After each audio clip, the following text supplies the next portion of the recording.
welcome to Author Showcase. This is an interview show where we talk to local authors, kind of find out information about their books and their thoughts on writing. We also have a YouTube channel, so if your friends don't have cable, spread the word so they can know about it. My name is Tom Cannon. I'm a local author. I've lived in Oshkosh for over 30 years. And today we're talking to Wendy Falk and Jen Kennedy, two collaborators who have written The Adventures of Jeff and Reed, a four-story anthology. And that anthology explores many of the anxieties, insecurities, and thrills tweens experience as they transition from elementary to middle school. So welcome, and why don't you tell everybody a little bit about yourselves. Thanks. I really appreciate being here. So I'm Wendy, and I've been an educator for 26 years. I work now as a school counselor at a Fox Valley High School. But then before that, for 14 years, I was an English and journalism teacher. So I'm naturally a writer, always have been, and probably always will be. So that's how I came into this. And Jen and I met when we were working in my first counseling job, and we were the school social worker, school counselor team together. So as you know, I'm Jen Kennedy, and I'm a school social worker. Have been for about 20 years. Prior to education, I kind of flipped, and I was on more of the investigative side of just kind of my role, I guess. And I wanted more of that connection with kids, so I flipped to the social worker side. And I am also in the Fox Valley in a school district there. Oh. Yeah. Awesome. So it kind of sounds like the book, The Adventures of, I'm going to miss it, Jeff and Reed, kind of did it get started from just seeing a need? Or, oh, gosh. That's a good way to put it. More like all of the needs. Yes. Because there were many. We worked in a school that was a little bit more affluent at the time. And sometimes people think that means that kids don't have needs, and the truth is they do. It's just different needs. And there were so many. But it was really hard to find books that fit the needs of the students. Oh, so, yeah, for sure. The types of lessons we would need to teach, and there just weren't books to talk about the problems that kids were having or about that were a good fit for the age. And so that's why we specifically targeted that group, because we knew there was a major gap. And so it really came out quite organically as far as like addressing all of the types of issues that we saw every day and the ways we wish people would talk to kids. That it's possible to be direct and honest, but to do so with compassion and enforcing boundaries. Like that's a hard thing for people to grasp, how those things go together. And we wanted to model that for the adults in their lives, as well as teaching kids about all of the concepts that are in the books. So get them engaged in a story, yeah, and then lead to a conversation, a good conversation. Absolutely. Starter. And so a little bit, I want to ask you about how teachers would use this, okay, and how they can, and maybe what materials you have to help them. So just can you tell me a little bit more about the book? Well, to start, we started by writing. It was just the first book. It was technically these were 4 children's books that we had written, and our publisher eventually was like, they're too long to be children's books, but they're not long enough to be each like an individual chapter book. And that's where the idea of the anthology came from. We know that they're moving a lot of social emotional learning directly to the classroom. And it's not often being taught anymore by a counselor or a social worker. We're pretty busy. We're running small groups and seeing individuals. So a classroom teacher is left to try to navigate something that traditionally has always been done by somebody in our role. So what we did was we wrote the stories to facilitate that. The pictures were very strategic. They all align with different things that we've learned over the years. And so just as much as you might teach from something that happens, we wanted the illustrations to be something that you could use to talk about, a talking piece. And then for each of the stories, we wrote, I think, like what? Each story is different, but like between 7 and 10 lessons.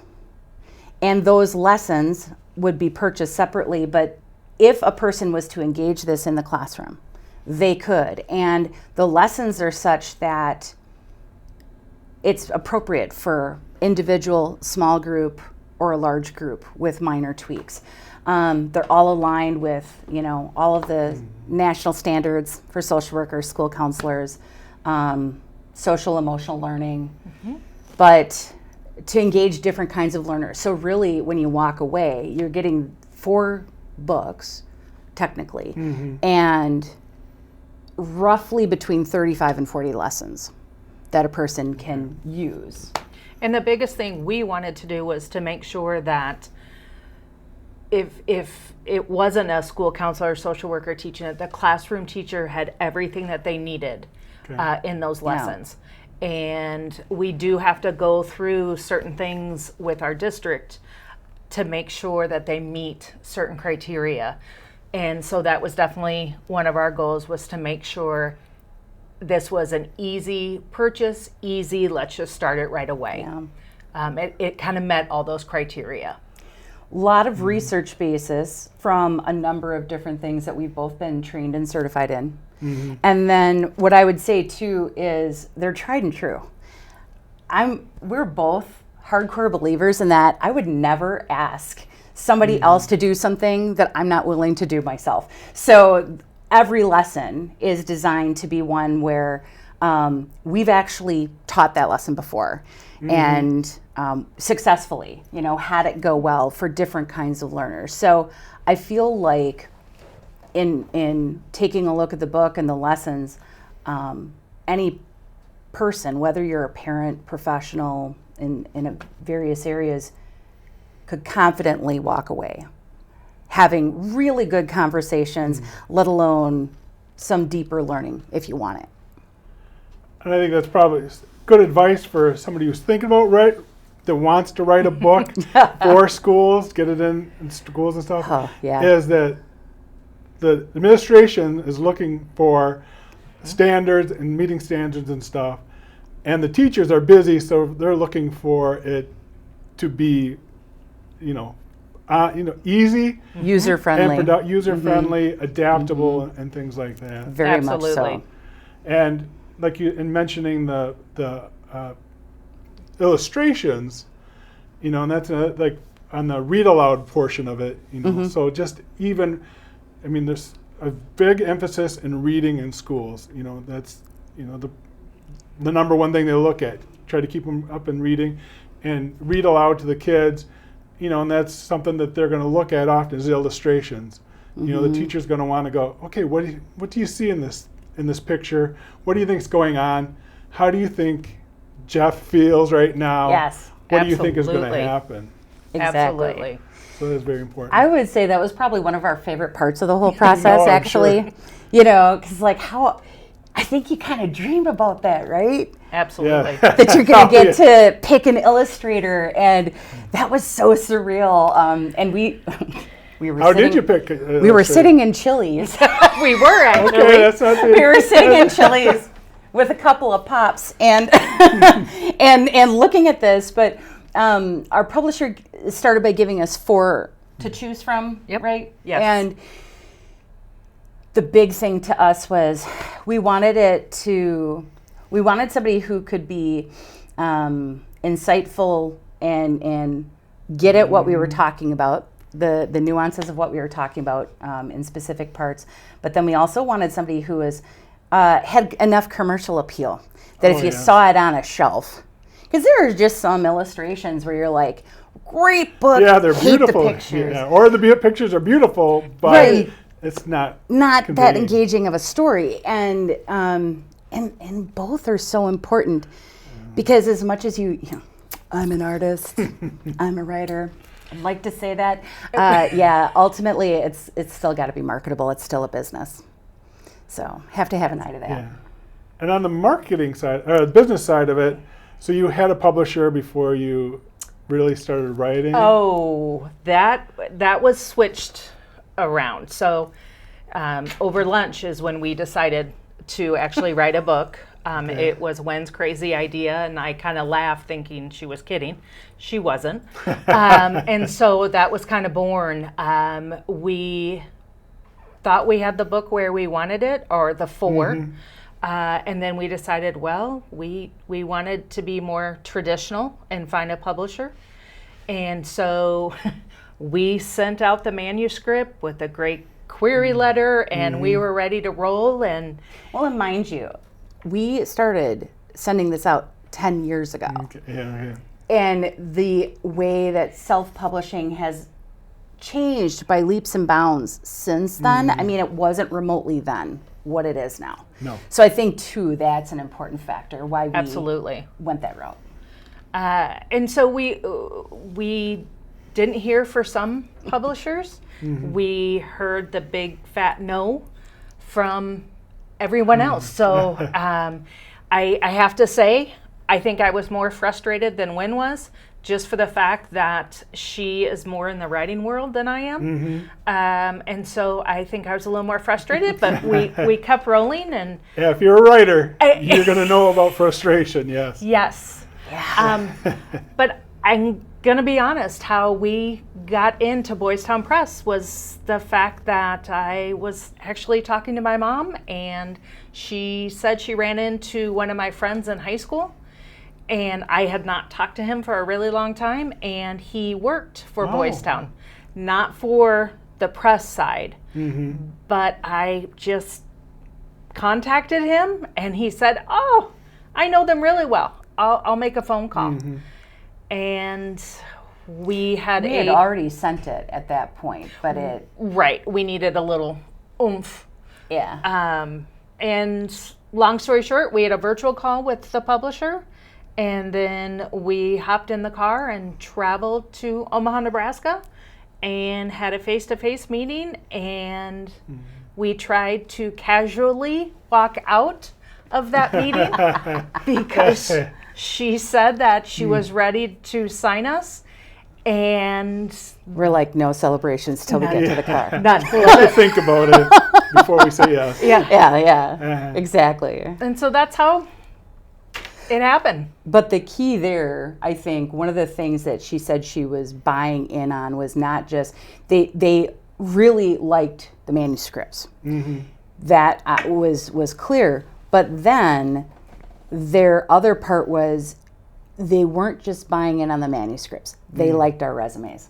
They liked our experience and our expertise. We have very diverse backgrounds. Jen gets into the criminal justice side, and I have the side of, having been more based in the foundation of education and having children with disabilities and all of that, So we had the depth and breadth they wanted in writers to be able to cultivate a whole brand, if you will, was the idea. And I think I talked to an author on the show, and I think they talked a little bit about how there are gatekeepers. So I think you can do self-publishing and then educational stuff, and you get into schools, and I can think of a few, but still you want it like Boys Town Press, where they, the school district can go, it's kind of been vetted, and that's where people will see it for sale. Right. When Absolutely. they're looking for to write down their purchase orders and things like that. Yes. Exactly. Absolutely. There's a catalog that comes out, and I think it goes to several 100,000 people across the country. I always get that catalog. Did I say calendar? I meant catalog. No, Forgive me. But when I remember, it was really surreal the first time the catalog showed up in my mailbox, except this time our book was in it. And my colleagues didn't realize that was there. And one of them was just paging through, oh my gosh. She's like, why didn't you tell us? And I'm like, well, it was fun. That was a cool part. Very cool. And I've read the book. I think it's in my classroom somewhere. I haven't been teaching reading for a while, and so I can just congratulate you guys. I think that there's a good characterization, where they're in depth and they're real. The kids reading it can identify with the characters and the problems, and it's actual problems that kids can have. It's not just I'm feeling anxious about a test, which is serious, but there's more things, about identity and looks and social class and so I think it's very well done. Thank you. Thank you. I have to say, some of my high school students read it this last year, and they liked certain parts and they very clearly did not like certain other things. And I did tell Jen about that. But what they didn't like was that there's always a resolution at the end of the story, but it's not a happily ever after. Yes. And any educator can tell you, how often do we get a full-on Hallmark-worthy happily ever after? And kids know that. They know. Right. Right. That's not going to happen. So there's exactly. There's a resolution. The conflict comes to a close. We know what happens, but it doesn't mean we're like, and we're all friends again, and that, because that's just not real.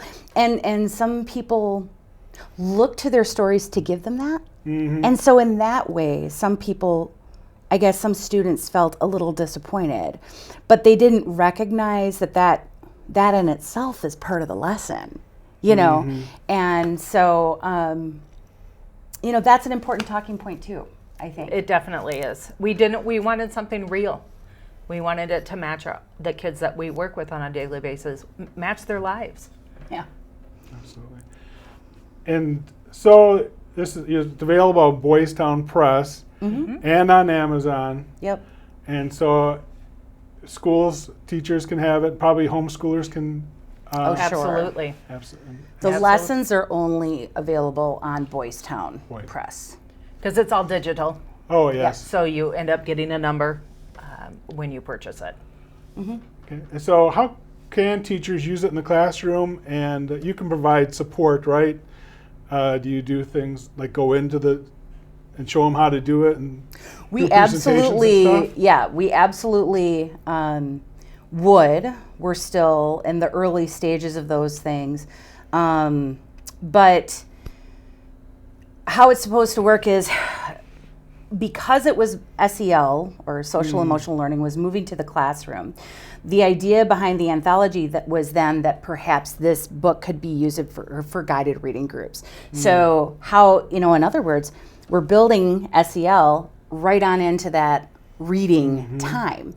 And then it really becomes dual purpose. But the lessons were such that there's also a lesson where if I wanted to reference the book that we're reading in reading class during math or science, we actually did cross-curricular lessons too, so that if I'm a teacher and I'm reading the first story, which is The Pirate and the Inkblot, and we're reading that first story and we're doing that in reading, but I want to continue the conversation, I have lessons that fit in other curricular areas so that I can continue the conversation, frankly, all day if I wanted to, or at least certain points of it. So that was a big key. That's how we really see it. But if that didn't work with a school, again, this is where the professionals, even just therapists in the community or people who work for social services, what have you, it would be really appropriate for people to read these one-on-one or with a small group and have those conversations or use those lessons as the activity that the group or the individual then engages in to help internalize the lesson. And that's what schools and teachers are looking for is, absolutely, immersive. Let's kind of focus, spend our day with these stories, with these people, with the situation and the problems. Right? Absolutely. And so are you going to continue? Is this your one collaboration? Are you guys done, or are you managing to work together enough to have another project? We have learned each other, and how we That's a good way to put it. communicate while working together. It hasn't been easy. I'll be the first to admit that we have gotten into arguments, but prior to starting, we had a good long conversation about our friendship, and that always comes first. And so we have decided now that this one's finished, we are continuing. We have 2 manuscripts ready. So we, of course, are going to start sending that out. And then we are right in the middle of Writing a parenting book. Oh. So, like, targeting what are the things, just as Jeff and Reed were a lot about the things that we saw and talked about with kids all the time. What are the talking points that we hit all the time with parents? Oh, yes. And I've worked at every grade level between K-12. So, and Jen has a great deal of experience as well. We can say that, like, those conversations are universal. Yes. And it, doesn't matter what age group we're talking about. So, I'm still having the same conversations at high school that she's having At elementary. At elementary. Do you have any idea how you're going to make that an approachable subject, a user-friendly, not confrontational? Well, yeah, we were like, God, we can't be preachy. Right, because, Sound judgmental. One of the things that I kept coming back to is I didn't want to write a book for parents that was 500 pages. No, because they're busy. Everyone is so busy, and our society is such go, go, go that we wanted to make things short and sweet, get our points across, but then also to have examples of situations. And I think it boils down to the same thing that we've talked about. Everything that we're going to put in this parenting book are things that we have experienced ourselves probably over and over again with our own children, as well as the children that we work with in schools. There's a concept in group therapy, universality. Basically, where a lot of times people feel alone, and you come together as a group and you start to say, oh, me too. I mean, that's where the Me Too movement came from, and how powerful that is. And I think that's really what the book is about. We don't remotely advertise ourselves as the parents who are total experts. But we are saying there's some basic things we see all the time. These are patterns we see. Here's what the research has to say about that. How can you maybe tweak things you're already doing to make it a little bit healthier for everyone?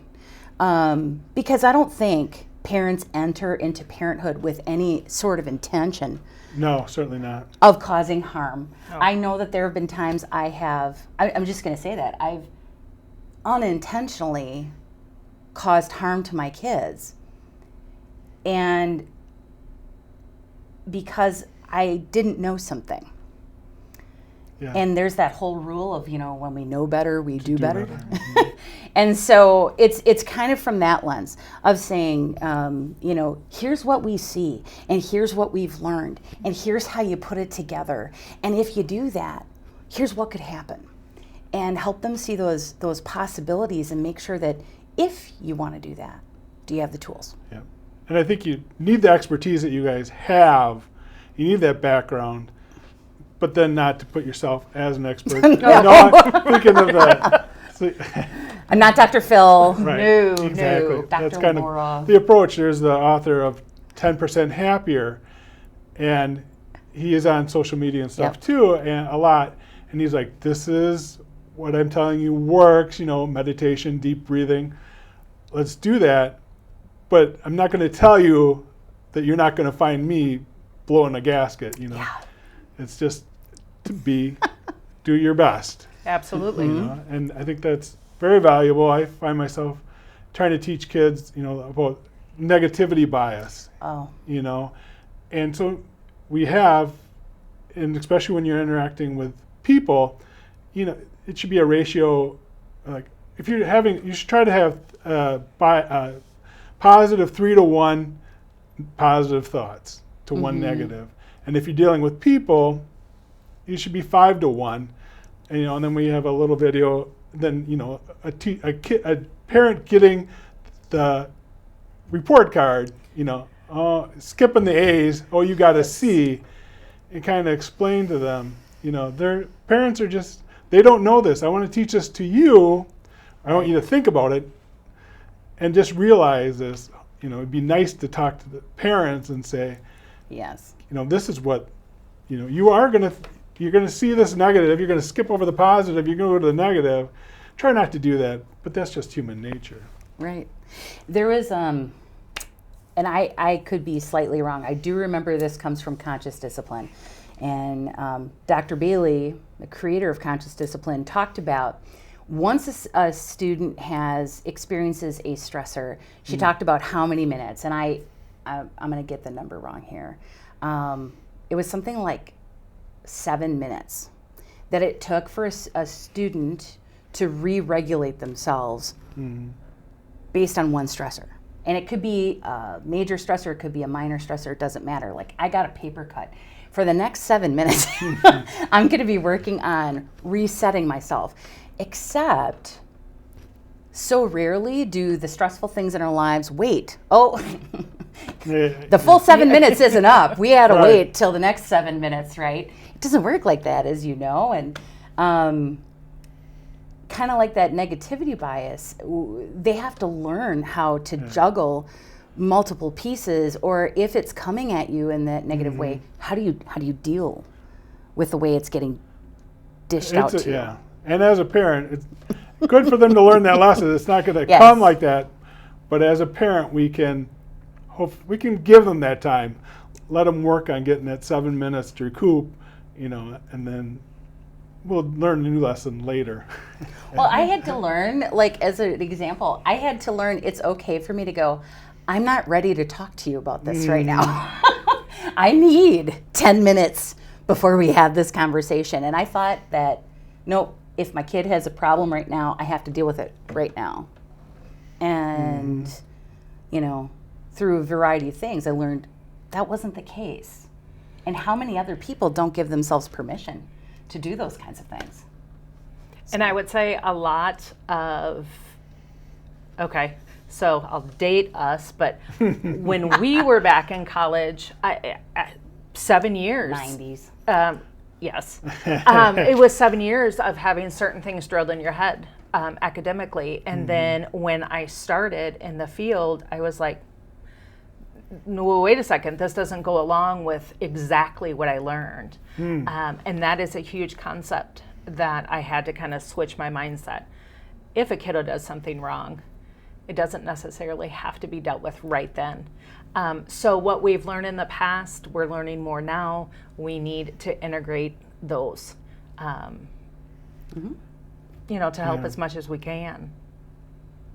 Well, and when I said that I had accidentally done damage to my kids, I am rather animated. Really? Shocker. But I'm rather animated and loud naturally. And so with my temperament, I could lose my cool very quickly. And that could be scary, to young kids. And that's where giving myself that pause, saying that it's okay to take that time, made all the difference in the world, and has actually changed our relationship positively now with my kids since I figured that out. So is that going to also, you guys are experts, but are you going to take it to scientists? Not really. We're from the parenting, helping parents, Yes. not Dr. Phil explaining. No. But, the role of an educator, what do? We take information, and we don't just teach the information, we also tell you why this information, why not something else. And so, we can do that. We can put the research together with the practice. So. And that's important, I think, for parents to know as well, kind of to teach them that it's not like the 90s or the 70s, like when they were growing up. Yeah. Things are different. There's a reason why, social learning, why that's in the classroom. Right. And trying to have create a whole person that knows how to read, write, and have emotional intelligence. Exactly. Exactly. Yeah. Well, and there's so much more emphasis now placed on educating the whole individual. And the responsibility then that is placed on a classroom teacher is exponentially greater than what it used to be. I mean, when I went to school, the school counselor didn't come and do lessons. And granted, I went to parochial school, but there wasn't a school counselor that came and did lessons, and you're just expected to. There's no differentiation in the classroom. Sit there, close your mouth, do your work. Not anymore. And it's all markedly different. Yes, and I think kids understand that maybe in a way that some parents don't. Yeah. So can you maybe give some advice to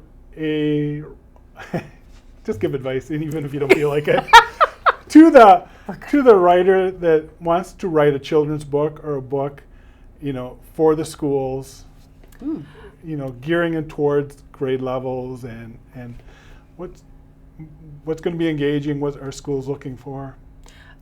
I'm not on the writing side of it, so this is all very new for me. And I think one of the biggest things that I've learned through our journey is to be super flexible. That the hard-nosed things that you want in this book may have to change, even though you don't want them to. Just being flexible and being turned down a lot. You kind of hear that and, you're going to get turned. Yeah, you're going to get turned down a lot. And it may not happen regarding publishing for a while, but I think just the continuing. Also, I think the other thing is you can read as many books as you want on how to be a writer. I still think that you kind of find your own groove as well. You might kind of pick and choose things, but you're probably not going to do it exactly as the book says. Once you get into a groove, just let it go. Yeah. Yes. I think that's one of my big take-homes. Yes, and publishers, there's a fine balance between listening, hearing their feedback if they give you feedback, being okay if they don't give you feedback, and if they do give you feedback, mulling it over, thinking about it without getting, depressed about what they're saying. Yeah. I got really, I'll be honest, you're being so nice. To be truthful, Boys Town did a brilliant job as far as coaching along new authors, right? As far as the publishing process and editing process, and they were so kind, so patient, and I couldn't ask for better. That doesn't mean I didn't get annoyed. And I remember sitting in Dunkin' Donuts and getting very angry because what I had learned, I was English and journalism teacher, and so I had an English degree and a journalism degree, and which don't always go together. And so you have to be a really diverse style of writer, and everything that I had ever learned from either of those schools of thought, I put into writing when we did the writing. And then to have somebody else come along with their red pen, mark it up, and change things. And I mean things that broke, as far as I was concerned, cardinal rules.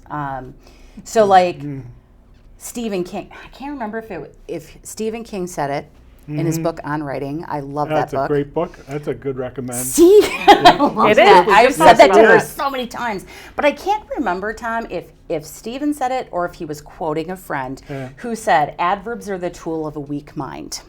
I will never forget that sentence. It was in the second half of the book when he's going over all of his advice about writing. And so that, along with a number of very core rules that I believe in as a writer, I was very careful not to use adverbs in all of this. And then what happens? The editor comes along and he's cutting out phrases and replacing them with the verb to be, which is a passive verb and so boring. Thank you, Frankie Mengling, for teaching me that. And then also adverbs. And I lost my cool. I was like, look, these are two basic rules. And I did. I lost my cool. What was their reason? I'm sure they had them. Exactly. And that was the thing, is just because it's not that he wasn't saying it wasn't well written, but he's saying, you are writing for kids, right? And to me, I'm over here going, well, sure, kids will understand this. Because I'm thinking about how when I read a book to students and talk about it with students, I'm thinking about how I use my voice and a reader's theater approach, right? Yes. And that changes how somebody would understand the text. If I'm inviting people to use it as guided reading text where there's a lot of independent reading, that's going to mean something very different then in what the language has to look like. And so I had to concede that there were places I was going to have to let go. Yeah. If it's Harry Potter, then you want to use those words where the kids have to get the context from them. Yes. But when you're dealing with various levels and age levels and stuff. Yeah. So it did become when it changed, like if the language he was changing or a part that he was cutting was an important aspect of a lesson that's coming out of the book about social and emotional behavior or whatever, that's when we threw down. That was the hill we were willing to die on. And did you win some? We did. Yes. To be honest, I think we won all of those because we explained the thought process behind, or this is actually what we use in schools. There were other ones that and finally I think Wen was just like, just let it go. Just let it go. Yes. We're going to have to move on from that. And she definitely got stuck on certain things, and so did I. So is this where you learned the 7 minutes of handling frustrations? I'm not going to respond back to email to the editor. That is such a good point. I didn't even think about that, but for real, that was like, to think about that, if you think every little red mark is worth 7 minutes of self-regulation. Thank God I was surrounded by donuts. It was an emotional eating afternoon. Yes. I'm not gonna lie. It was walking away. Not healthy coping. And keeping your goal ahead of you. I think I found that to help because I had a publisher for Shattered, and they were very helpful. I mean, they had lots of red marks, and deservedly so, because too precious. I thought my work was too precious and stuff. But some of the things, like, write the bio. So I went and bought one of the bios of his fellow authors that he has in the publishing company, and I tried to copy it, use just exactly what he put down. And he's like, "Why are you writing this? I don't want to hear about other books that you've written." Okay, well, let's take 7 minutes and then not hit send. And again, the back and forth. I can't imagine doing this without email. No. That is just that blows my mind to think about that. But I think it's a lot faster. It goes by, I think, a lot quicker that way. Yeah. I think something I learned, I did the Fox Valley Writing Project when it existed twice, and but even all throughout school and into college, you learn that writing feels solitary, but it's not meant to be. Yeah. And that it's meant to be a shared activity, and you're meant to have your sounding board. And so Jen was largely my sounding board when I got stuck on writing. And a lot of the concepts and things, everything that we came up with was joint.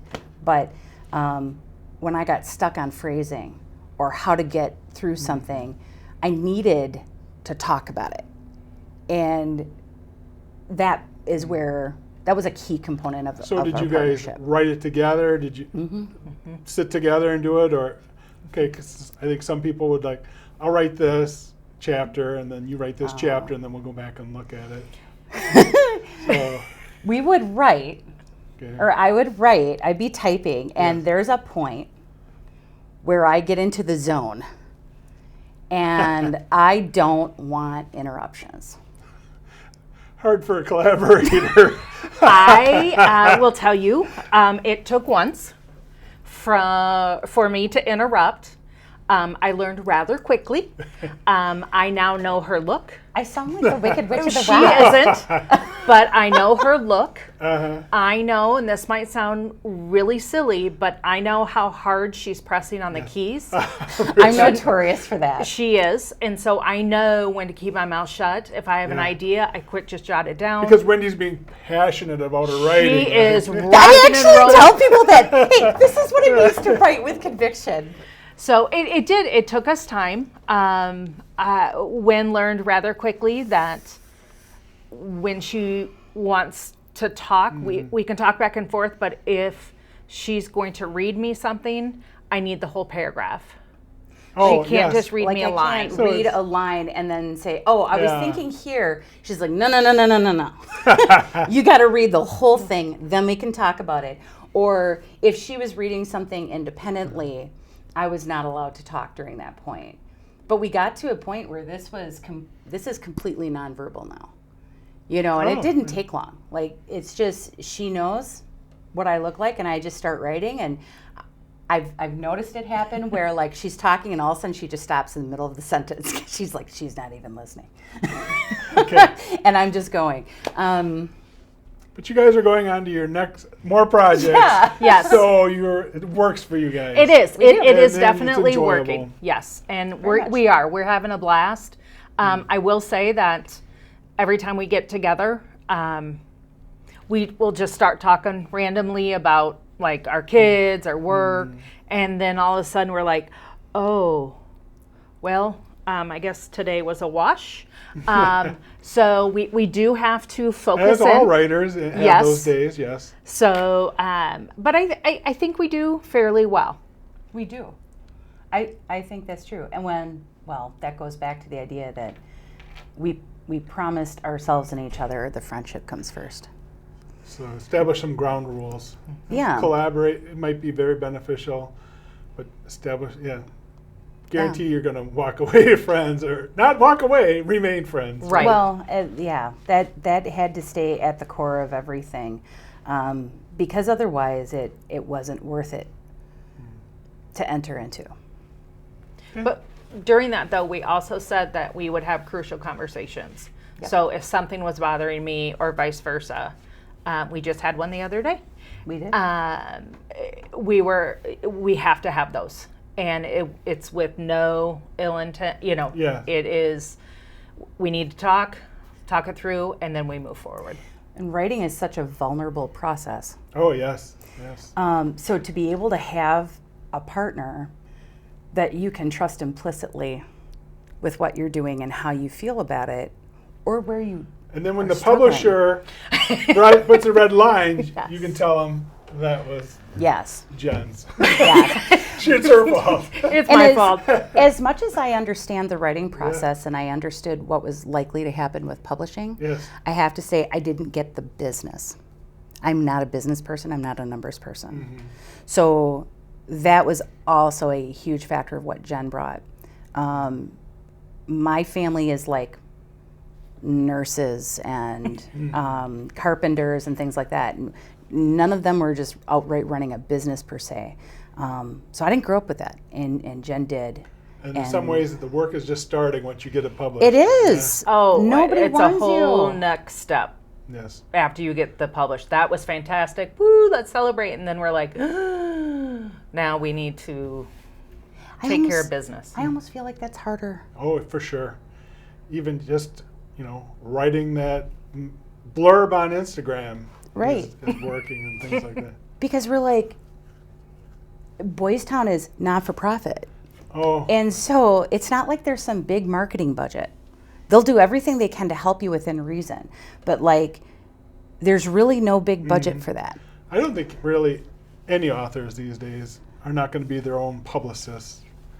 And even if you were to get that budget, you still want to do it. You still want to be out there, have social Absolutely. medias and stuff. Right. Which your social media, your handle, you're on all your TikTok Yeah. and Instagram and Yes. stuff.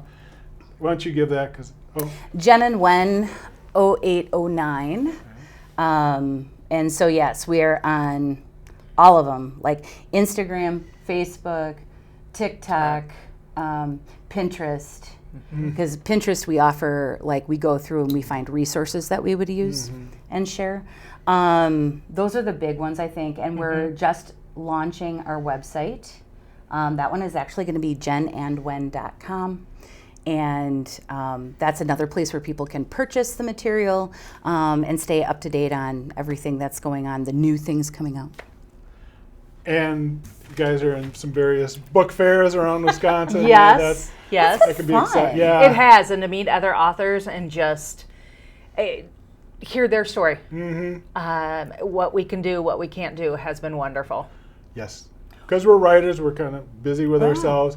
So even if you don't want to buy a book, we want to talk to you about our book. Even if you walk away without buying it, we're still happy that you did. Absolutely. I sat there at the first one we went to in De Pere, and I saw an author. I had just finished reading, like a few months before, I had just finished reading her series of novels, and they're kind of like romantic comedy, and I tend to read for escapist reasons.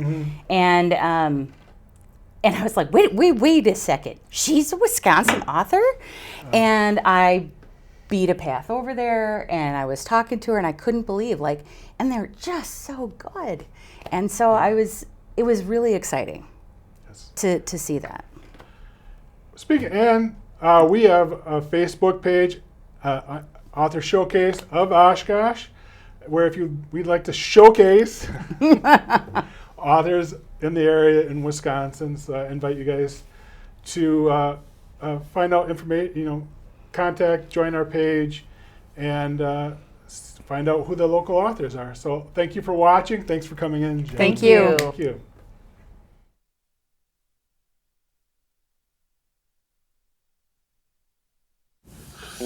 Thank you for tuning in to Author Showcase of Oshkosh with your hosts, Dixie Joe Jarko, Bill Gillard, and Thomas Cannon. We'd love to hear from you, whether you're interested in being a guest on the show, have a question, or want to share your thoughts. Please reach out to us on social media or via email at oshkoshauthorshowcase@gmail.com.